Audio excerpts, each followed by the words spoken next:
Bonjour à tous, aujourd'hui on se retrouve dans un nouvel épisode de papotage entre deux thérapeutes. Bonjour Lucie. Bonjour Chloé. Et aujourd'hui on intervient sur le sujet du corps. Le corps qui est finalement en fait notre tout premier langage, avant même les mots. Il ressent, il réagit, il prévient. Finalement c'est notre grande boussole intérieure, c'est un messager fidèle qui est parfois discret, parfois bruyant. Mais combien d'entre nous prennent encore le temps de l'écouter? Combien de fois, avons-nous finalement ignoré un mal de tête, une fatigue, une douleur dans le dos, en se disant: «Non mais c'est rien, ça va passer».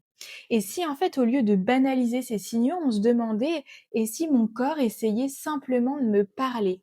Alors aujourd'hui, pour répondre à cette question, on va explorer ensemble comment le corps exprime ce qu'on ne dit pas, comment le comprendre lorsqu'il nous parle dans nos relations et surtout comment en prendre soin. La première question que je pourrais te poser, Lucie, c'est déjà comment cette idée de sujet nous est-elle venue? Alors le sujet nous est venu tout simplement parce qu'en séance, on s'est retrouvé un peu bloqué. On s'est vite rendu compte que beaucoup de nos clients étaient dans le mental, c'est-à-dire qu'ils analysaient, rationalisaient, cherchaient à comprendre à tout prix. Et en fait, on se rend compte qu'il y a une vraie déconnexion avec le corps. Le problème, c'est que pendant que le mental, lui, se pose 1000 questions, le corps, lui, il a déjà les réponses. Il a déjà envoyé des signaux, des ressentis, des messages, mais ils n'ont pas été entendus parce que la connexion, elle s'est coupée quelque part en route. Alors, est-ce que tu peux nous parler, en fait, des différentes manières de communication du corps, justement? Alors, il y a 5 manières, de communication, différentes. Déjà, il y a la première qui sont les sensations physiques.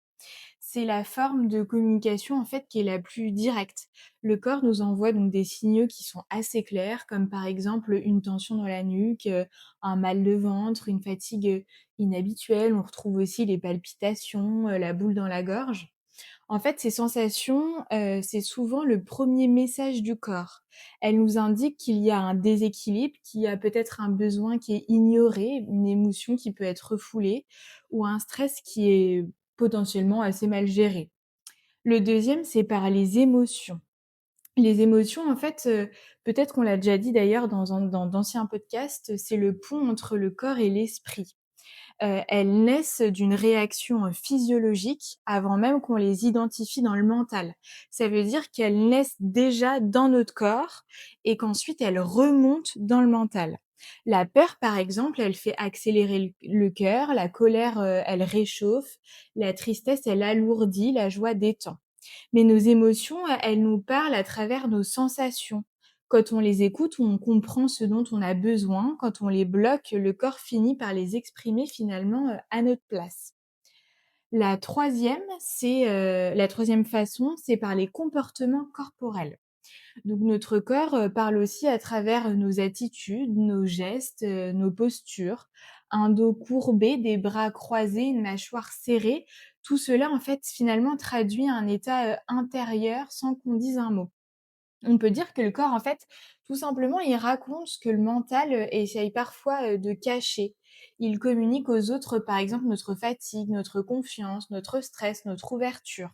Et ça, c'est assez différent d'une personne à l'autre. Il y a des gens qui vont potentiellement pouvoir plus le cacher et d'autres qui vont avoir du mal à le cacher et qui vont, finalement être hyper communicants au niveau de ce que le corps raconte. La quatrième, c'est, par les symptômes et par les maladies. Donc quand les petits signaux, en fait, ne suffisent plus et qu'on ne les a toujours pas écoutés, le corps intensifie le message. Donc un symptôme, c'est souvent, un langage qui est amplifié. Le corps parle plus fort parce qu'on ne l'a pas entendu, en fait, assez tôt. Il est vrai qu'on remarque qu'il y a certaines zones du corps qu'on associe, souvent à une émotion précise. Je vais te donner quelques exemples. Par exemple, le dos, on dit souvent que c'est le poids qu'on porte. La gorge, c'est la parole qu'on retient. Le ventre, c'est des émotions, avalées. Le foie, il est très souvent associé à la colère. La peau, c'est finalement notre rapport au monde et à la frontière entre le soi et les autres. Et le cinquième mode de communication, finalement, c'est par le ressenti, énergétique ou intuitif. Il y a une communication qui est un peu plus subtile, qu'on appelle parfois le ressenti corporel global. C'est un peu ce que certains, décrivent comme, l'intuition physique, en fait. C'est ce sentiment, diffus de bien-être ou alors au contraire de malaise, cette impression que ça sonne juste ou alors que quelque chose cloche. C'est notre système nerveux qui capte en fait en permanence des signaux autour de nous, donc le visage, le ton de la voix, l'ambiance, et qui nous fait ressentir la sécurité ou la tension, souvent même avant qu'on en soit complètement conscient. Bon, une fois qu'on s'est dit tout ça, c'est bien d'avoir un exemple concret. Toi, Lucie, finalement, c'est quoi le premier signal que ton corps t'envoie quand quelque chose ne va pas? Alors si je réfléchis bien, c'est vrai que, pas plus tard qu'hier, j'ai eu une conversation avec quelqu'un, où j'étais effectivement un peu anxieuse et c'est vrai que je me suis réveillée, le lendemain avec la gorge un peu serrée. Mais si on y réfléchit, il faut quand même avoir, une, comment dire? Une facilité à lire en soi, c'est pas forcément évident. Mais du coup, ça veut dire que notre corps, il nous parle en permanence? Et en fait, notre corps, il nous parle tout le temps. Pas forcément donc avec des mots, hein, comme tu l'as dit, en fait, mais avec des sensations, des tensions, de la fatigue, des douleurs. En fait, c'est son langage à lui, hein. C'est un langage, en fait, malheureusement, qu'aujourd'hui, on a souvent oublié d'écouter.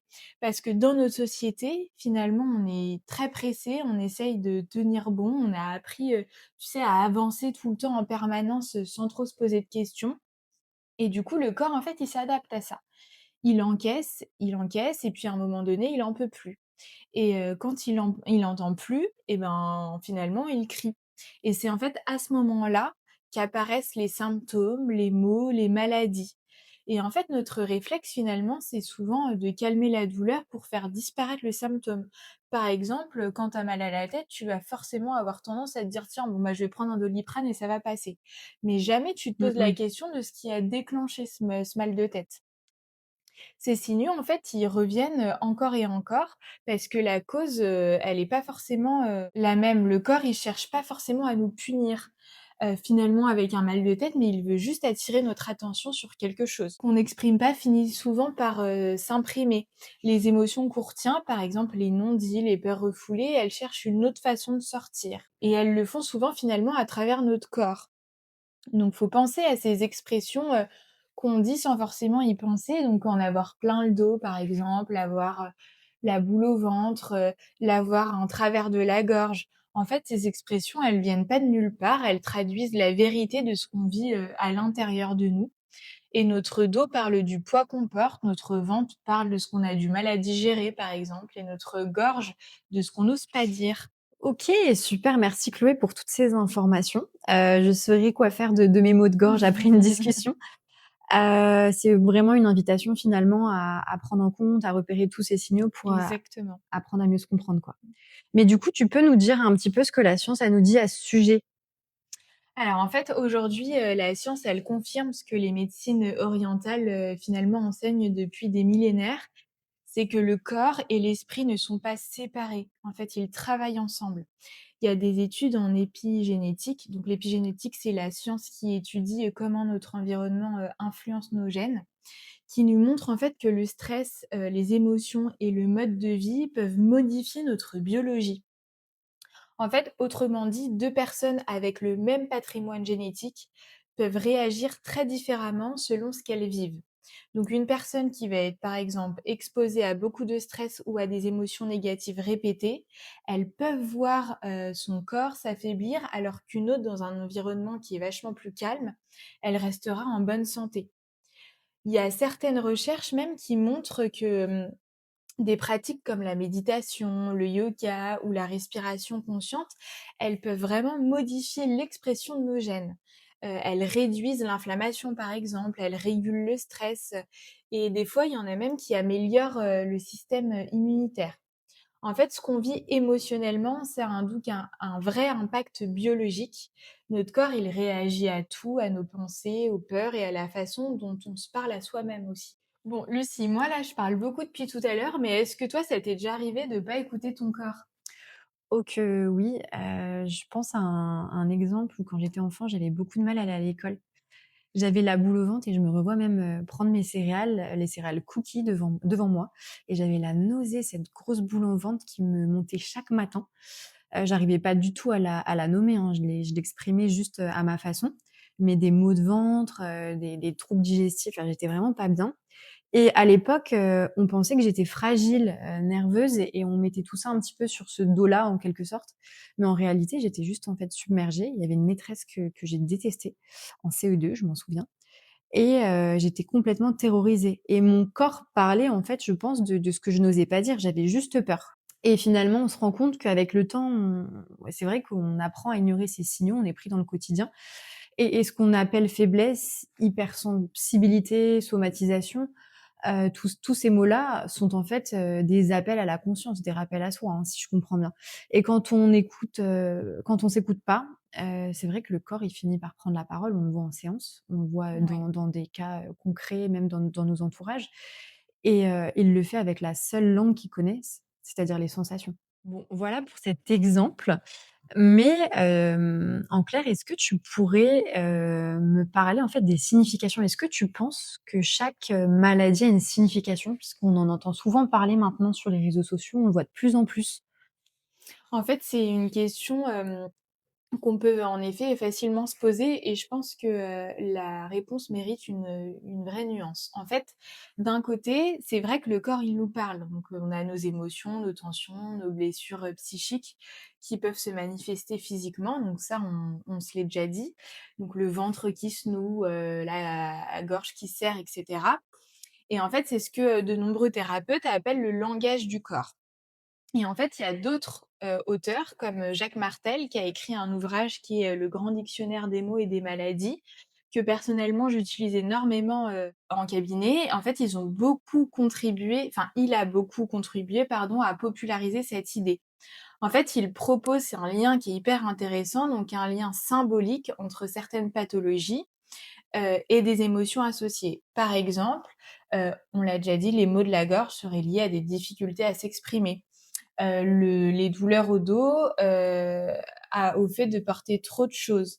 Les troubles digestifs à des situations qu'on n'arrive pas à digérer. En fait, ce genre de lecture, elle peut parfois être très juste parce qu'en fait, elle ouvre une réflexion sur un sens émotionnel ou une symbolique de ce qu'on traverse.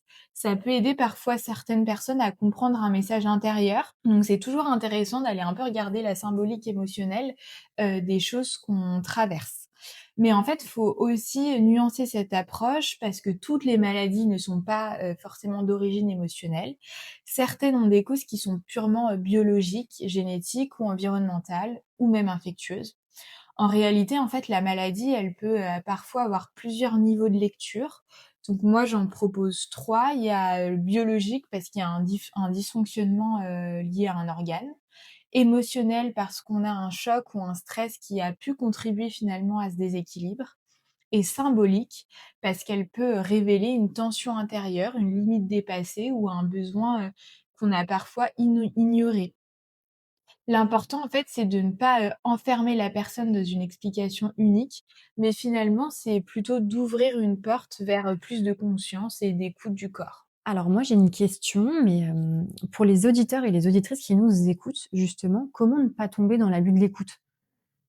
En fait, sans pour autant faire une généralité, donc telle douleur égale telle émotion, l'approche, corps et esprit, elle nous permet d'adopter, en fait, une attitude qui est différente face à la maladie, aux douleurs, aux tensions et elle permet, en fait, de nous attarder sur ce qu'on ressent et sur notre rapport au monde et aux situations vécues, au lieu de tout simplement mettre un pansement sur ce qui ne va pas et donc de prendre potentiellement un Doliprane. OK, donc finalement, c'est vraiment l'idée de voir de voir, le corps et tous les signaux du corps comme des messages, des Exactement. OK. Le but, c'est de se poser la question, en fait. Est-ce que là, cette douleur-là, elle, essaye de m'indiquer quelque chose? Des fois, oui, des fois, non, pas du tout. En effet, c'est lié à une infection ou ce sera lié, à quelque chose de beaucoup plus biologique. OK. Heu, donc on comprend mieux maintenant, un peu comment le corps communique avec nous, mais concrètement, en fait, moi, j'ai une question, Lucie et comment est-ce qu'il intervient dans notre relation à l'autre? Et je vais te laisser, nous en parler. Oui, merci Chloé. Je vais reprendre la main pour parler effectivement du corps et comment il intervient dans la relation à l'autre. Et c'est vrai que notre corps, c'est vraiment le premier radar. En fait, avant même qu'on analyse quoi que ce soit, il faut savoir qu'il capte des signaux hyper subtils. Le ton de la voix, par exemple, la posture, l'odeur, la respiration ou même la présence de l'autre.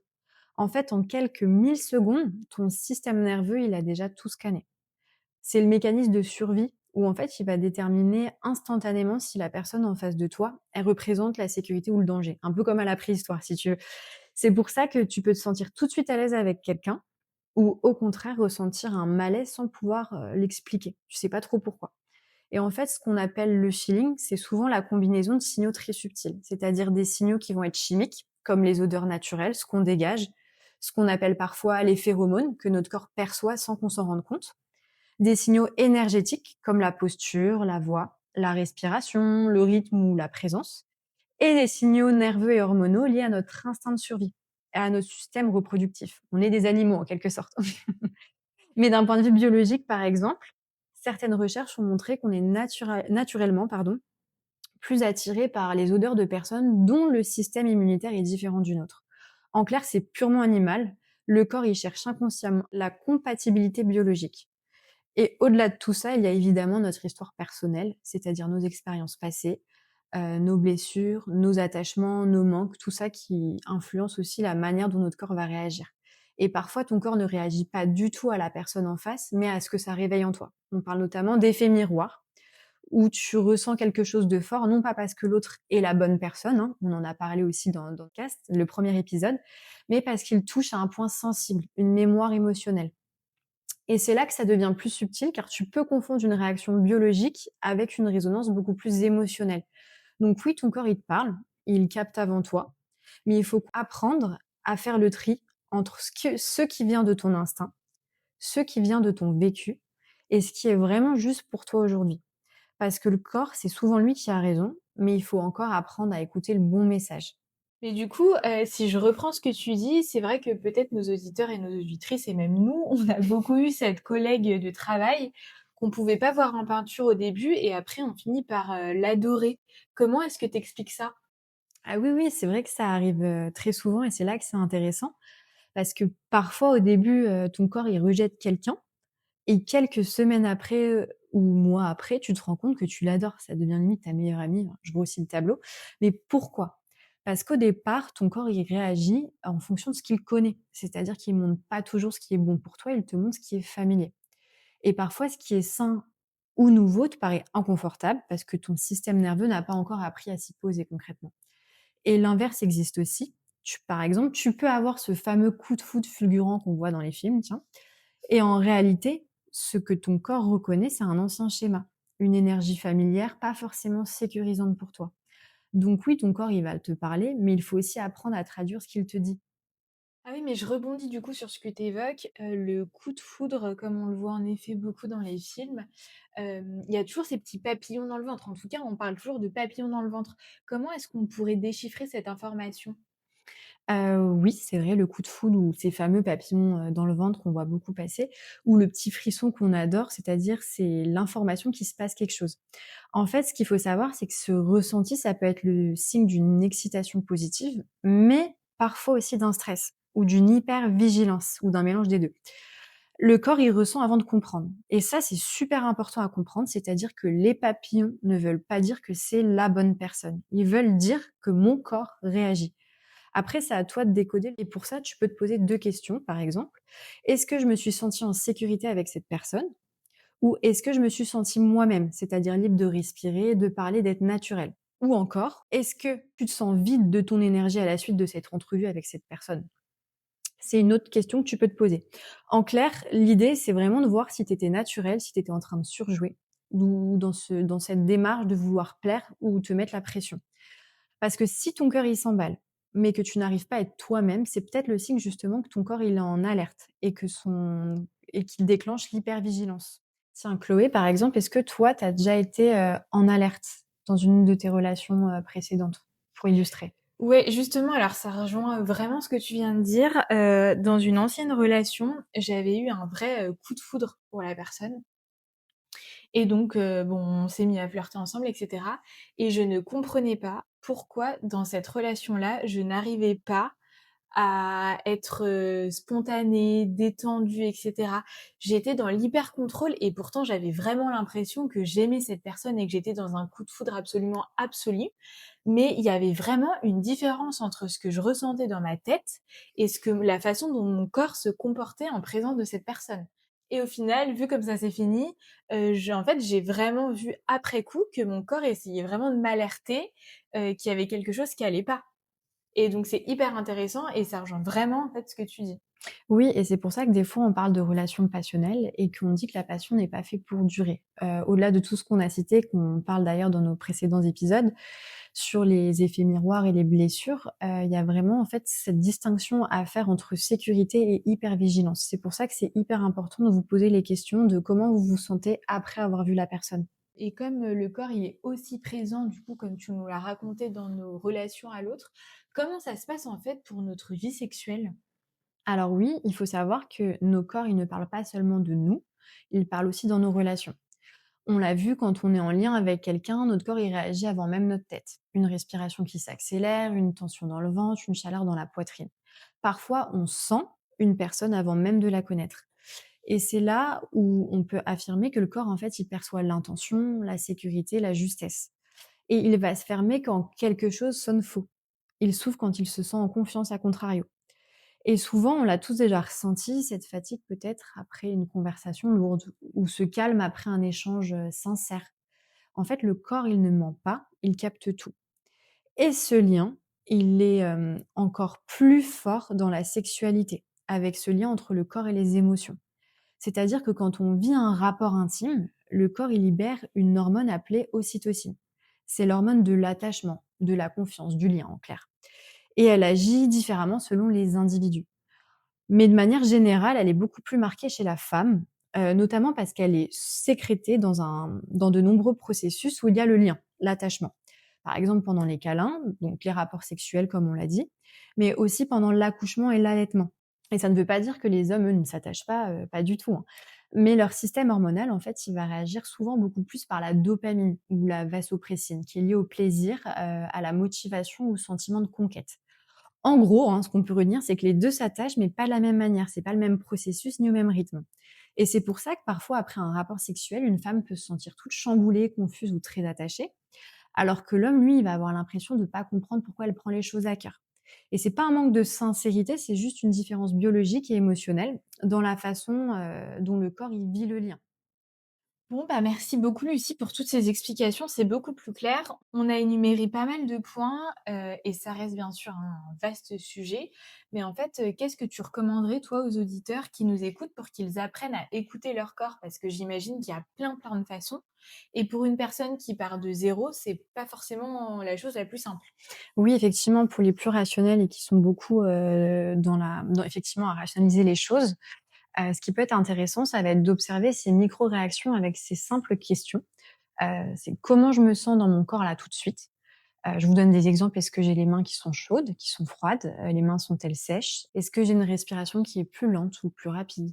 En fait, c'est venir se concentrer sur des points du corps et juste de rester factuel et petit à petit, en fait, passer de «je ne ressens rien» à «je remarque quelque chose». Et vous pouvez faire cet exercice assis sur une chaise, on appelle d'ailleurs ça, l'exercice de la chaise, et ou qu'importe en fait dans un moment où vous êtes juste disposé à écouter votre corps et juste prêter attention aux petits détails et de vous focaliser, de vous concentrer sur tous ces détails.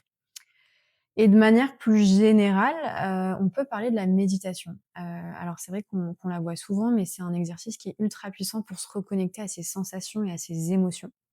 Il y a aussi ce fait de revenir au ressenti avant de répondre ou d'agir. Vous prenez une bonne respiration, vous intégrez la respiration, vous vous concentrez sur cette respiration à l'intérieur de vous et juste agissez après. Vous pouvez tout simplement observer ce qui se passe aussi dans votre corps en présence d'un autre, et voir, ce qui se passe chez vous et juste regarder avec conscience et posez-vous les questions, par exemple, après une entrevue. On parle aussi de prendre des pauses corporelles, respirer, marcher, se recentrer, pardon. Il suffit juste de faire une balade en nature ou en forêt, des choses qui sont accessibles à la portée de tous pour justement se reconnecter sur les choses de la vie, du moment présent et vous ancrer à votre présent. Je dirais que la chose à retenir, pour vous, c'est de garder votre compassion. Ce n'est pas parce que vous ressentez rien que vous allez jamais ressentir. C'est une habitude à prendre, c'est de la nouveauté. Il faut essayer et c'est pas parce que ça marche pas tout de suite, même sur un petit exercice, que ça marchera pas après. Il faut que vous trouviez votre méthode, votre chose qui fonctionne et il faut pas hésiter à, recommencer et à tester plusieurs façons pour se reconnecter.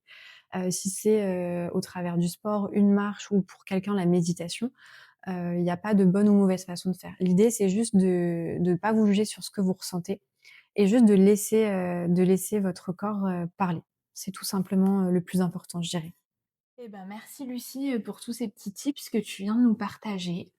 Et finalement, la chose à retenir, c'est si cette semaine, vous preniez juste finalement 2 minutes, par jour pour vous demander et demander à votre corps: «Comment tu vas toi?» C'était Papotage entre 2 thérapeutes. Merci d'avoir pris ce moment avec nous et surtout avec vous. N'hésitez pas à nous faire vos retours, à commenter et à vous abonner à Les 2 thérapeutes sur notre page Instagram.